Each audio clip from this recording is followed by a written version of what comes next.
No added sugar. Terms and conditions applied. And this one also is about club beer. You see that the same thing is there for us. The first beer produced in Ghana, Club Premium Lager, is brewed with the finest barley malt, maize, hops, and water with no added sugar to give that fresh, crisp, and what unique taste, which has been enjoyed by Ghanaians since 1931. So they are all talking about no added sugar. But is that really true? We do not taste sugar in a beer just because a bitter agent called a hop has been added. That's why we do not take sugar in a beer. But there is sugar in the beer that we consume in this country.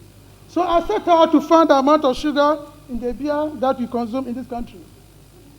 Now, when we have glucose, and we have what we call phenol and an acid, we get this material that has got a color. Now, the absorbance of this color in the UV region will correspond to the amount of sugar in your sample. It's called the Molish test. Our first step was to do what we call a calibration curve. We prepared standard solutions of glucose, then we made aliquots of that and took the absorbances and prepared what we call a calibration curve. We also took samples of a beer. The 6 of them, their names are not here for obvious reasons. And together with some cubes of sugar, we found out that for beer number 1A, the amount of sugar was about 5 cubes per liter. For B, it's about 8.5 up to about 15. Now the 15 is that beer, that dark beer in that purple bottle. We see that the quantity is just very, very small. Now let's look at the application. We wanted to look at the amount of calories that a normal person should have. Saying that for men, it should be about 150, but for women, it should be about 100. And there's the one, the 4, just over here. Now the 150 works out to about 37 grams of sugar, about 19 spoonfuls, about 7 cubes. For 100, about 5. It means that if we take our breakfast, our lunch, and our supper, and if we eat between meals, we should not exceed this number of cubes in our system every day. Now, let's look at the implications for diabetics.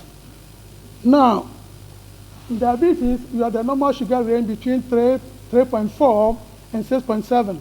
Now, let's look at the upper limit. When you work that one out, it goes to about 3 cubes of sugar per liter.